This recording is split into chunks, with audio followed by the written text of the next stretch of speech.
Yang terhormat Kepala RPI Al-Uswatul Hasanah.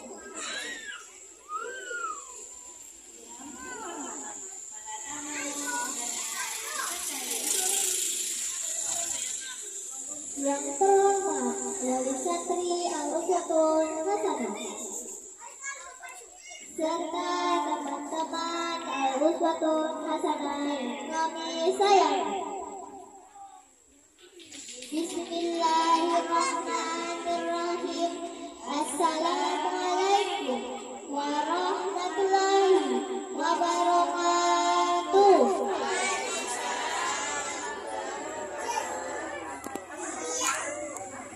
Alhamdulillahirrahmanirrahim. Wa bihi nasta'inu ala umuri dunya waddin. Assalatu wassalamu ala anbiya'i wal mursalin wa ala alihi wa sahbihi ajma'in, amma ba'du. Pertama-tama marilah kita panjatkan puji dan syukur kepada Allah yang telah memberikan kita banyak nikmat, di antaranya iman, Islam, serta sehingga kita dapat berkumpul di bulan baru ini. Salawat dan menyampaikan salam marilah kita sanjungkan kepada Al-Mustafa, sang putra padang pasir, junjungan Nabi besar kita, Habibana wa Nabiyana Muhammad sallallahu alaihi wasallam, yang telah menaungi para umatnya dari zaman kegelapan menuju zaman terang benderang di bawah naungan Nur Islam. Hadirin rahimahullah, pada kesempatan hari ini saya Yusairah akan menyampaikan pidato yang berjudul Lekap Dunia dengan Al-Quran. Al-Quran merupakan jamuan Allah Subhanahu wa Ta'ala yang ditulis dengan bahasa Arab. Dinamakan kalam Allah di atas kalam-kalam lainnya, seperti kumis Allah di atas makhluknya. Siapapun yang menjadikan kalam Allah sebagai pedoman hidup dan merasakan kenikmatan ketika berinteraksi kepada Al-Quran, maka tiada yang ia dapatkan kecuali kenikmatan dan kebahagiaan. Dan sungguh merugi bagi mereka yang tidak bisa menikmati jamuan Allah. Al-Quran merupakan keagungan Allah Subhanahu wa Ta'ala, yang mana Al-Quran adalah kedudukan yang sangat tinggi. Bahkan apabila buku yang begitu besar dan perkasa tidak mampu menghitung tanggung jawab Al-Quran, walaupun ia mengiyakan, ia akan tunduk dan terpecah belah.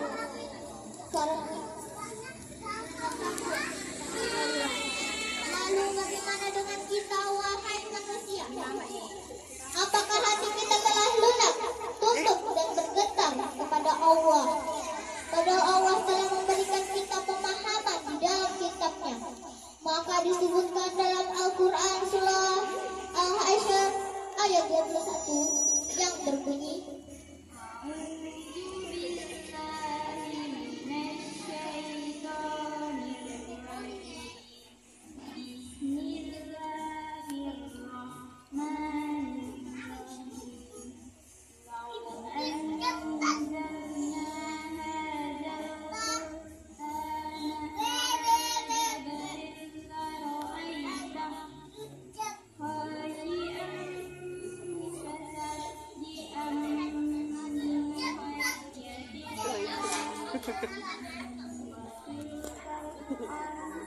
terus jangan dua muda terus sama si muda. Untung ada mamaku jaga.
Ihdinas siratal mustaqim.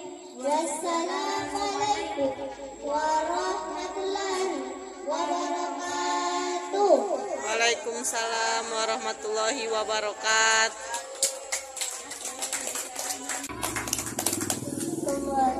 Merasuki yang masuk muka. Tangan sampai ke situ, kepala dan telinga. Masukkan kita berdoa.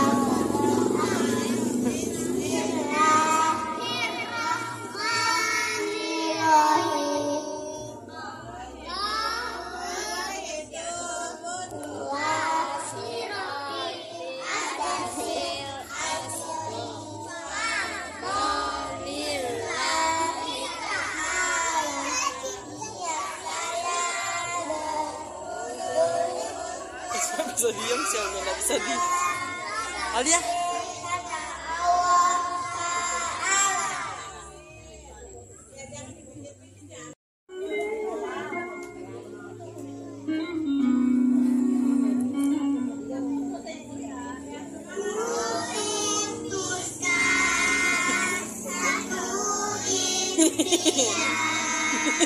Aku ingin jadi hafiz Quran. Ku akan bertahan walau sulit melelahkan. Allah beri aku kekuatan.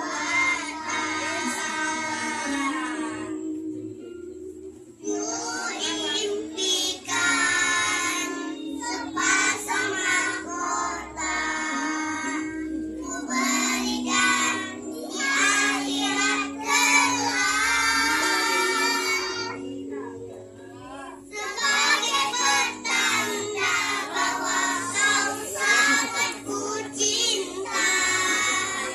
Aku cinta engkau karena Allah.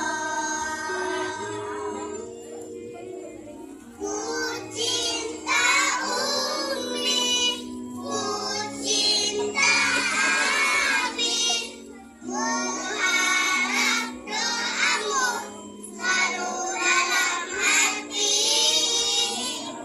Ku cinta Umi, ku cinta Abi, berharap bersama di surganya nanti.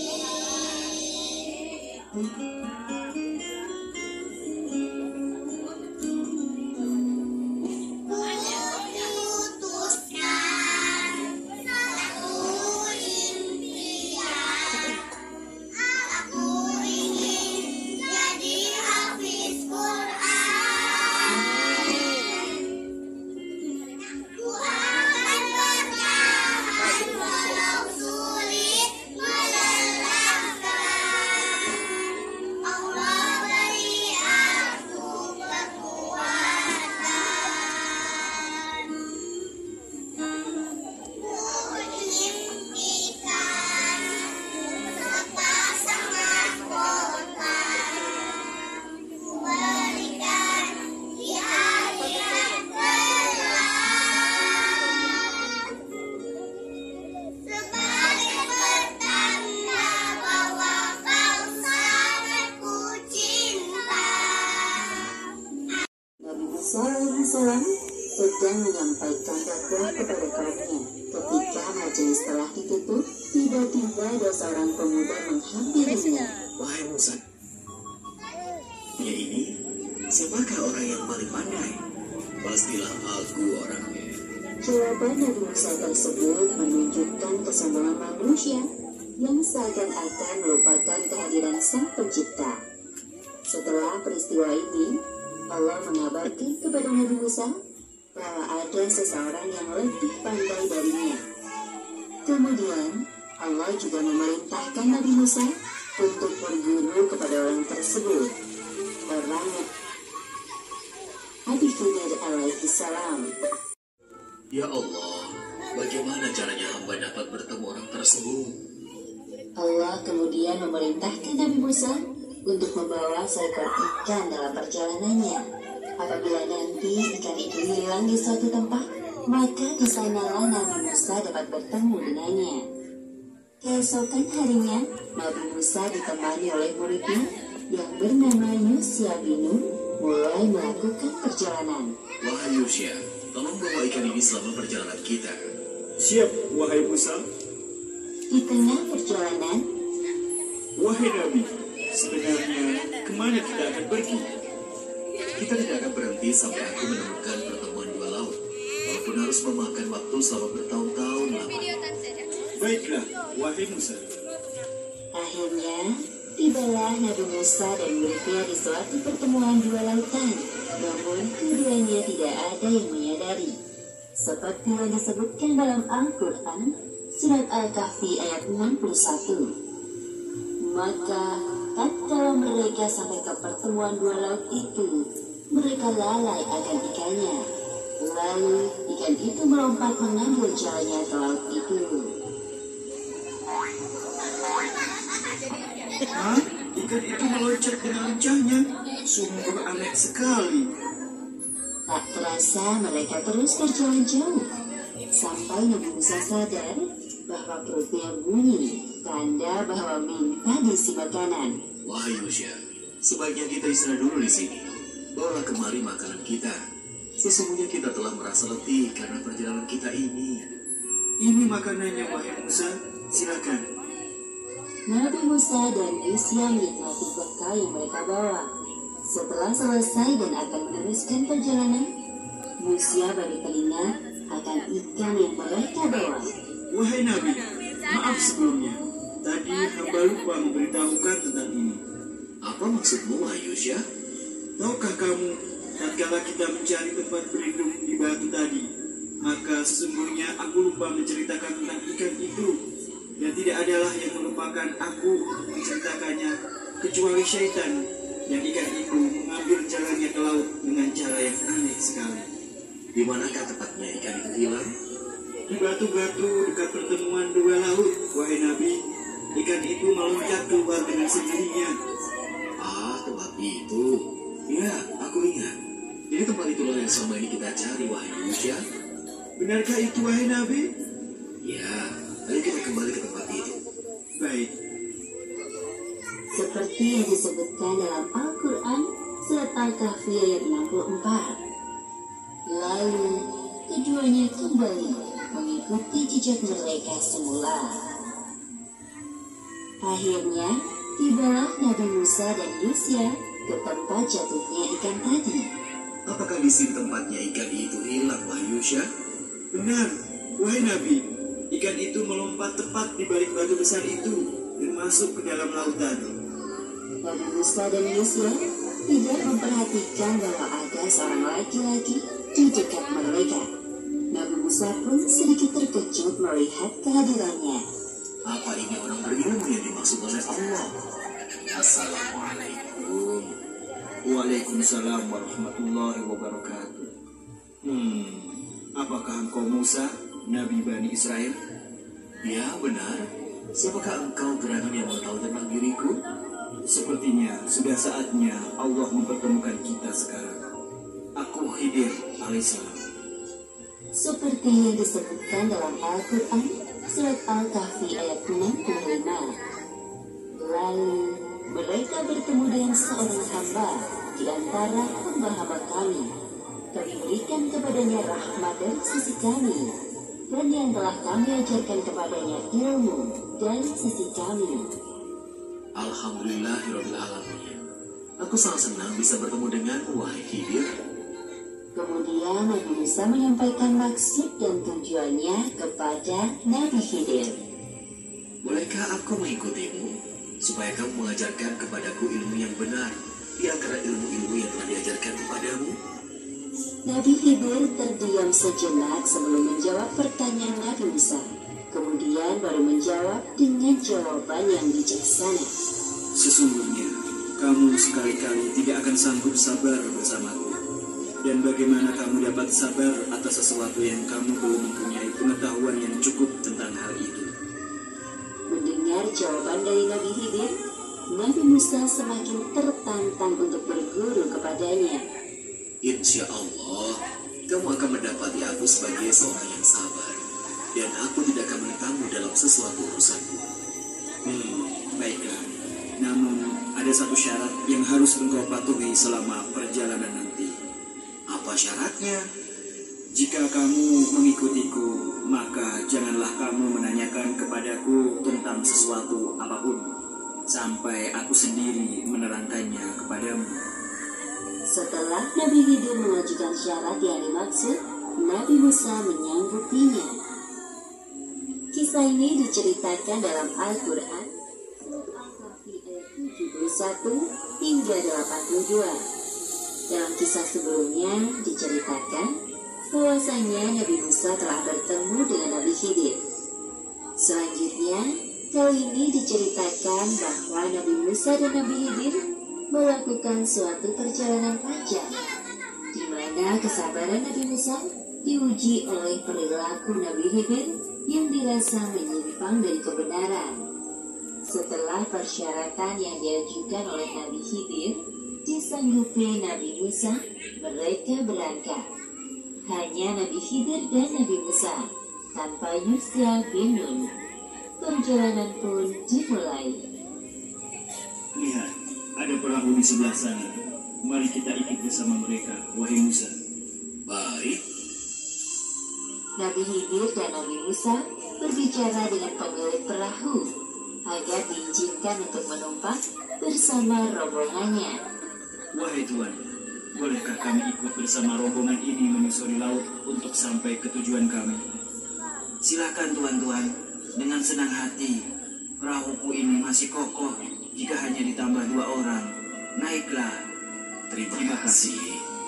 Di tengah perjalanan, Nabi Khidir melakukan hal yang tidak masuk akal. Nabi Musa yang sedang memperhatikannya mulai gelisah. Apa yang dia lakukan? Bisa-bisa kita mati tenggelam di lautan. Tanpa bisa menahan emosi, Nabi Musa mengungkapkan kegelisahannya kepada Nabi Khidir dengan nada yang cukup tinggi. Wahai Khidir, mengapa kamu melubangi perahu itu yang akibatnya kamu menenggelamkan penumpangnya? Sesungguhnya, kamu telah berbuat sesuatu kesalahan yang besar. Mendengar tuduhan Nabi Musa, Nabi Khidir menghentikan aktivitasnya sejenak. Bukankah aku telah berkata sesungguhnya kamu sekali-kali tidak akan sabar bersama dengan aku? Nabi Musa terdiam sejenak. Beliau teringat akan syarat yang diajukan oleh Nabi Khidir. Janganlah kamu menghukum aku karena kelupaanku, dan janganlah kamu membebani aku dengan sesuatu kesulitan dalam urusanku. Wahai Nabi Khidir, maafkan kelancanganku. Nabi Khidir memaafkan Nabi Musa dan kembali melakukan aktivitasnya melubangi perahu. Nabi Musa hanya memperhatikan dengan gelisah. Ketika tampak sebuah pulau, Nabi Khidir dan Nabi Musa turun dari perahu. Perjalanan mereka pun berlanjut ke sebuah daerah pemukiman penduduk. Nabi Khidir dan Nabi Musa berjalan sambil memperhatikan sekitar. Belum mereka jumpai seorang pun di negeri itu. Semakin jauh berjalan hingga sampai di daerah yang sepi. Wahai Khidir, mengapa kamu bunuh jiwa yang bersih? Bukan karena dia membunuh orang lain? Sesungguhnya kamu telah melakukan sesuatu yang mungkar. Bukankah sudah aku katakan kepadamu bahwa sesungguhnya kamu tidak akan dapat sabar bersamaku?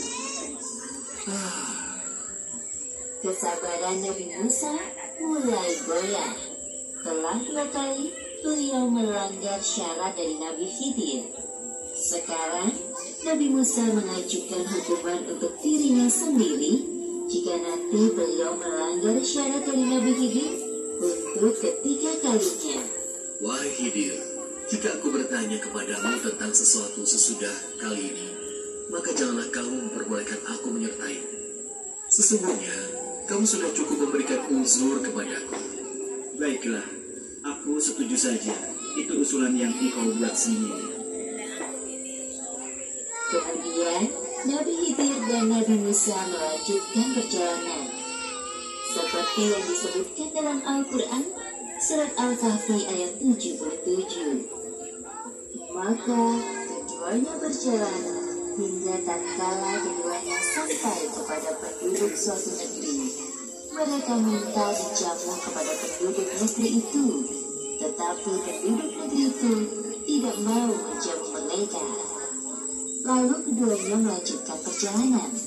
Langkah Nabi Khidir terhenti saat melihat di depannya ada rumah yang dindingnya roboh. Seperti yang disebutkan dalam Al-Quran, lanjutan surat Al-Kahfi ayat 77. Maka Khidir berkata,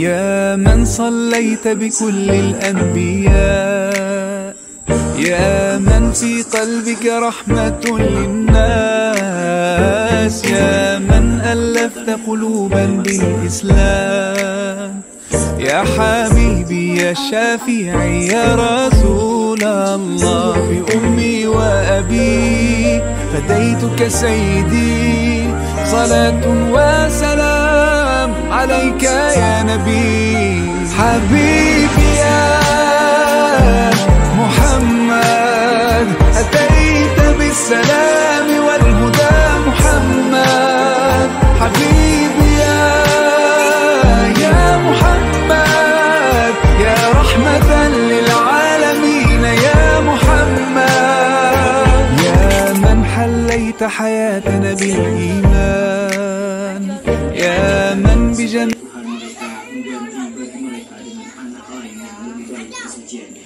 dari anaknya itu, dan lebih dalam kasih sayang kepada ibu bapa. Oh, begitu ternyata. Adapun dinding rumah itu adalah kepunyaan 2 orang anak muda yatim di kota itu, dan di bawahnya ada harta benda simpanan bagi mereka berdua. Sedang ayah, maka Tuhanmu menghendaki agar supaya mereka sampai pada kedewasaan dan mengeluarkan simpanannya itu sebagai rahmat dari Tuhanmu, dan bukanlah aku melakukannya itu menurut kemauanku sendiri. Demikianlah itu adalah tujuan perbuatan-perbuatan yang kami tidak dapat sadar terhadapnya. Jadi begitu penjelasannya. Sekarang aku baru mengerti. Sepertinya aku harus mengakui kekuranganku, bahwa ada seseorang yang lebih pandai dariku. Terima kasih Nabi Khidir, engkau adalah guru yang hebat. Satu hal yang harus engkau sadari bahwa semua ilmu yang kita miliki itu datangnya dari Allah. Jangan mudah sombong dengan sedikit ilmu yang kita miliki. Akhirnya mereka pun berpisah. Demikianlah akhir kisah pertemuan Nabi Musa alaihi salam dengan Nabi Khidir alaihi salam.